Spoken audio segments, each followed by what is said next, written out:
Bang Iqbal, sejujurnya ada kalimat yang viral sekali. Mungkin tidak utuh kami sebutkan, tapi Bapak di sini sudah menangkap dengan jelas. Etik endasmu. Katanya itu diarahkan untuk paslon nomor 1, Bang. Dugaan sementara, Bang. Ya, saya kira itu bukan bercanda ya. Kalau bercanda itu kan intonasinya, maknanya. Orang paham. Endas itu kan bahasa yang bilang, pala lo peyang, kira-kira gitu ya kalau Betawi ya. Kalau saya memaknainya. Jadi saya kebetulan seorang psikolog juga, Bang Kodari. Jadi saya seorang PhD bidang psikologi. Bang Kodari pura-pura kaget atau gimana? Jadi itu menurut saya adalah bahasa yang kasar, tidak tepat, dan tidak cocok disampaikan seorang calon pemimpin bangsa. Karena apa? Karena itu juga nanti akan ditiru oleh kawan-kawannya. Meskipun dalam forum internal. Betul. Ya internal kan yang hadir juga kan ada yang merekam, menyebarkan. Di hadapan kader pun saya kira juga seorang pemimpin partai juga dia harus bisa menyampaikan bahasa yang santun. Jadi saya kira kalau untuk berpidato Kang Aceh ini lebih hebat lah menurut saya dari Pak Prabowo dan Mas Gibran. Karena Kang Aceh ini senior di UIN Ciputat ini. Candaan, Bang. Iya, Candaan. makanya besok-besok yang maju Kang Aceh aja. Kan candaan, Bang. Bang itu hanya guyonan semata, kan kita tahu juga. Ya, menurut saya kasihan juga dari jubir-jubir Pak Prabowo ya, capek mengklarifikasi terus ya. Kan harusnya kan menyampaikan, ya mohon maaf Kang Aceh ya, yang sebelum-sebelumnya kita diskusi tuh capek, aduh gimana ya cara jawabnya nih ya. Karena memang menurut saya ini kan karakter. Kalau karakter itu nggak mudah mengubahnya, apalagi itu sudah terjadi puluhan tahun ya. Dan ini menjadi salah satu rakyat bisa menilai bahwa sesungguhnya memang kekuasaan itu harus diberikan kepada orang yang matang secara emosi, tidak meledak-ledak, ya. Termasuk saya juga mengkritik Mas Gibran sampai gini-gini tadi, kayak Bang Masinton mempraktekkan. Kalau itu tandanya apa, Bang? Kita pause dulu ya, kita pause dulu. Ya harusnya kan memang yang senior harusnya bisa memberi contoh, yang muda juga harusnya memiliki sikap. Jadi saya ya sedih juga gitu loh, kenapa orang selalu mengeles gitu loh, ini candaan. Ini kan hanya untuk forum internal. Siap salah aja kan Pak Jenderal Prabowo kan jenderal. Siap salah. Saya khilaf lebih hebat, lebih bagus daripada harus ngeles-ngeles. Tapi dalam debat pertama catatan dari Bang Iqbal, apakah ada yang memang menjurus ke personal dari Prabowo Subianto, bukan masuk ke program kerja? Ya kalau personal pun wajar aja lah, orang ada rekam jejaknya kok, nggak masalah. Ya kalau orang bertanya, pernahkah Anda melakukan ini? Ya memang ada rekam jejaknya, wajar aja. Karena tak ada asap kalau tak ada api. Nggak mungkin orang nanya, nggak pernah ada kejadian. Nggak mungkin. Jadi saya sama Kang Aceh ini di UIN Ciputat lama. Tiba-tiba tanya, Pak Prabowo, bagaimana konsep pendidikan Islam? Itu tentu nggak nyambung. Karena nggak ada rekam jejaknya. Tapi kalau ditanya bagaimana kasus pelanggaran HAM, ya wajar aja. Karena memang rekam jejaknya ada. Jawab aja dengan santai, nggak usah ini tendensius lah, nggak usah ini adalah sesuatu yang menyudutkan. Enggak, memang siap. Saya sudah menerima keputusannya. Kita akan memulai hidup baru, itu lebih enak. Oh, oke. Kang Aceh langsung saja klarifikasikan, dijawab. Udah capek atau belum, Kang? Belum ya? Ya buat kami sih Silakan, biasa aja ya, bahwa dalam proses demokrasi seperti sekarang ini ada pihak-pihak yang bahkan menuduh demokrasi.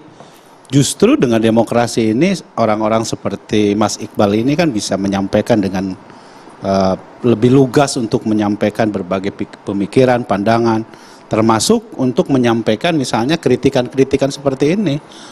Ya bagi kami kalau seperti yang disampaikan oleh Pak Prabowo mengatakan bahwa kalau tidak ada demokrasi, orang seperti Pak Anies tidak mungkin bisa menjadi gubernur, dan beliau dijadikan gubernur pada saat waktu itu kan posisinya sebagai oposisi Pak Prabowo, ya kan, dan Pak Anies waktu itu juga sudah di luar pemerintahan. Jadi artinya apa yang ini saya sampaikan bahwa kalau tidak ada demokrasi, ya mungkin kita tidak bisa menikmati, Pak Anies tidak bisa menikmati menjadi gubernur, ya kan. Tidak bisa didorong oleh Pak Prabowo waktu itu sebagai calon gubernur dari partainya Pak Prabowo gitu ya, tanpa kemudian Pak Prabowo atau Pak Anies mempertanyakan soal etis atau tidak etis gitu. Padahal kita tahu bahwa ya itu tadi selalu muncul isu-isu seperti soal pelanggaran HAM ini ya dalam 5 tahunan ini. Tapi poin saya adalah begini ya, kalau kita melihat dan kita evaluasi dari proses debat yang kemarin, ya.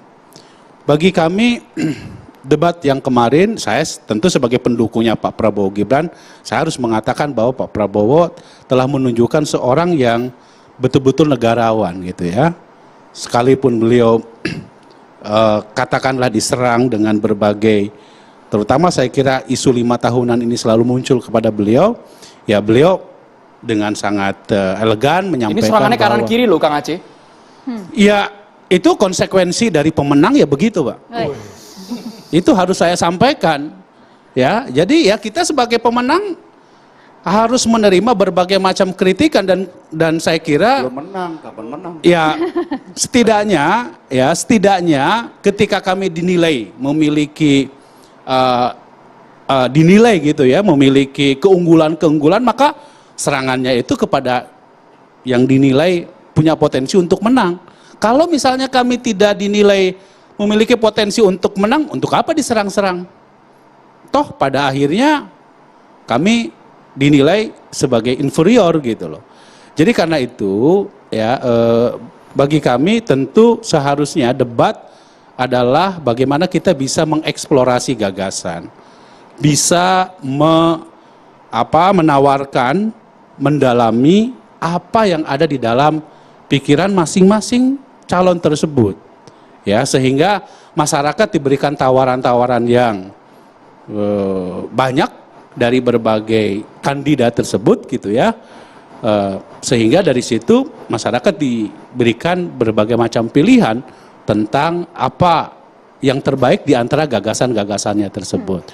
Jadi kalau Pak Prabowo mau menyerang pribadi misalnya, ya sebetulnya kan bisa juga. Tapi kenapa nggak dilakukan? Atau menganggap lawannya bukan Karena lawan Pak yang Prabowo sepadan? merasa bahwa tidak perlu itu dia lakukan seperti itu. Ya, kalau kita mau jujur-jujuran gitu, ya, kalau mau menyerang soal etik atau tidak etik gitu, kan ada pihak yang maaf to say gitu ya, yang diduga terlibat di dalam dugaan. Ini baru dugaan, kan bisa aja dipertanyakan soal itu. Kenapa orang yang misalnya diduga melakukan tindakan korupsi terhadap salah satu pasangan calon tidak dipertanyakan sama Pak Prabowo, padahal isunya tentang pemberantasan korupsi. Iya kan? Atau nggak ada yang ngasih masukan, Kang Aceh? Bagi Pak Prabowo bahwa menyerang itu bukan karakternya beliau. Ya, menyerang itu bukan Dipertanyakan karakternya coba, beliau.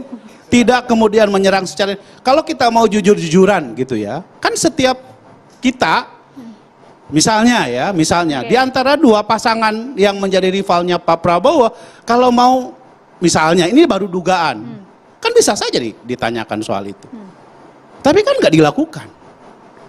Ya kan? Kenapa? Karena yang paling penting adalah soal bagaimana forum debat ini mempertanyakan soal atau membahas tentang apa yang menjadi tawaran program sesuai dengan visi dan misinya. Mungkin kemarin itu kenapa terjadi seperti serang seolah-olah saling menyerang karena posisi duduknya. Saran saya besok-besok Berdiri, itu Bang. ya berdirinya. Harusnya besok-besok disediain podium aja. Ada. Jadi Kabarnya kalau ada. Kabarnya karena sudah akan diakan. kalau begini kan kayaknya bawaannya memang situasi psikologisnya pengen nyerang aja bawaannya. Tapi kalau begini kan tapi jangan sampai begini-begini. Bahaya juga. Nah, jadi disediain podium sehingga memang psikologi situasi kemarin itu menurut saya memang seolah-olah menanya itu adalah menyerang. Padahal menurut saya enggak itu ya? bukan menyerang. Oke. Itu kan memang menguji gagasan, mengeksplorasi gitu loh. Jadi jangan seolah-olah seakan-akan kata orang Medan Bang Sitor. Jadi memang ya itu biasa pemilihan. Sorry ya Pak Anies, sorry ya sampai keluar. kalimat Ya itu kan kartasis juga. Jadi kami sama Kang Aceh ini pemilihan ketua BEM di UIN aja itu lebih sadis dari itu mungkin. Bang Masinton, Iya. bukan nyerang ya Bang ya? Iya, jadi pertama begini, debat itu, ya, Adu makanya strategi. menguji gagasan.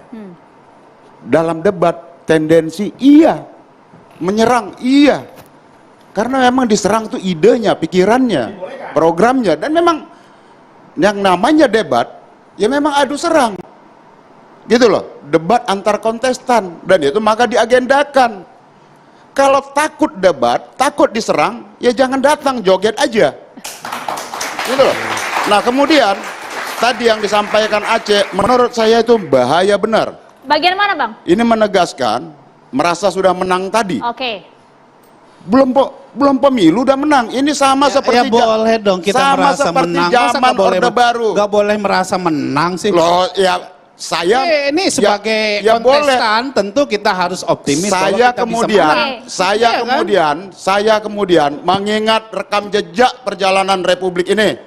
Pernah ada satu fase di masa Orde Baru belum diselenggarakan pemilu, pemenangnya sudah ditentukan oleh rejim yang berkuasa pada saat itu. Tapi kalau kita ada pemilu Dan nih, Bang. ini, ya tadi ini mengingatkan, ini mengendap dalam memori kolektif bangsa ini, di mana satu pemilu pada fase pemilu pada masa Orde Baru, pemilunya belum diselenggarakan, pemenangnya sudah ditentukan. Hati-hati. Nah maka kalau tadi dipertanyakan tentang kontestasi debat, iya. Kalau ditanyakan masalah MK, iya. Siapapun hari ini wajib menanyakan itu. Bahwa itu ada putusan dari yang namanya Mahkamah Konstitusi, iya. Kita harus hormatin, iya. Tapi itu jelas melanggar etika. Ketua Mahkamah Konstitusi diberhentikan sebagai ketua MK karena melanggar etika berat. Saya kasih analogi begini, kalau kita di transportasi umum, ada ibu hamil, ada kursi kosong di sana. Kemudian kita atau anak-anak muda menduduki kursi tadi. Salah? Tidak salah. Ada aturan yang dilanggar? Tidak ada aturan yang dilanggar. Tapi itu salah secara etika publik. Itu kalau memahami tentang etika. Kemudian tentang HAM. Kita berangkat dari satu rekam jejak di mana Bapak itu ya. Bapak itu siapa, Bang? Kenapa nggak mau disebut, nggak Bang? tahu, Kenapa Bang. menjadi Bapak itu saya siapa? jelaskan kenapa menjadi Yang jelas kan dianggap pernah menjadi wakilnya Pak Saya Masinton, tadi kan? tidak menyela. Sebentar dulu. Ya. Kenapa dia menjadi dianggap isu 5 tahunan?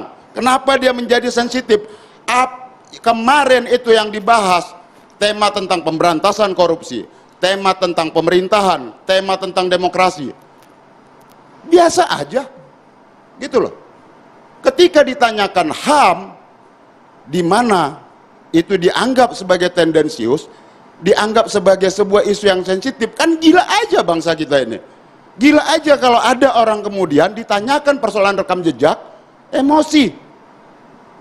Kan ini ada rekam jejak, mau ditanyakan, ini yang sebenarnya adalah tanggung jawab negara Pak yang mau kita tuntut. Negara harus menyelesaikan persoalan kejahatan HAM di masa lalu terkait adanya penghilangan paksa terhadap aktivis pro-demokrasi yang berseberangan dengan rejim otoriter pada masa itu. Sah ditanyakan dan itu berdasarkan putusan Dewan Kehormatan Perwira yang diduga ya berdasarkan dokumen DKP tadi itu yang diduga pelakunya mencalonkan setiap 5 tahun bapak itu lagi, maka bapak itu ditanyakan. Jangan sensitif. Termasuk Nah, jadi maka, wakil presiden, calon wakil presidennya loh iya, Bapak isu itu Masinton juga ditanyakan ketika tahun 2009 menjadi itu juga calon wakil ditanyakan dalam presiden, kontestan, dan Pak. seharusnya kalau itu dijadikan Loh. sebagai calon wakil presiden seharusnya udah clear karena secara konstitusi sudah Lah, diperbolehkan. secara konstitusi iya, yang sekarang ditanyakan itu persoalan negara. Gitu loh, kalau Bapak nanti terpilih menjadi presiden, Bapak mau bikin pengadilan HAM ad hoc tidak? Mau tidak mencari di mana makam yang dicari oleh ibu-ibu ya, Jawaban yang kemarin tidak puas, anak-anaknya Bang Masinton. jadi Jawaban korban dari hilang. Prabowo kemarin tidak puas, Bang Masinton. Loh iya, nggak puas Pak. Nggak jelas. Loh ini tendensius. Loh tendensi apa? Gitu loh. Oke. Kadar pembahasan HAM, pembahasan tentang penegakan hukum pemberantasan korupsi sama kadarnya Pak. Tapi ketika HAM ini ditanyakan, kalau persoalan HAM ditanyakan ke Pak Ganjar dan Pak Anies, biasa Pak. Tapi ketika kepada Bapak itu ditanyakan, ya kenapa kok ini jadi isu 5 tahunan? Karena Bapak itu lagi.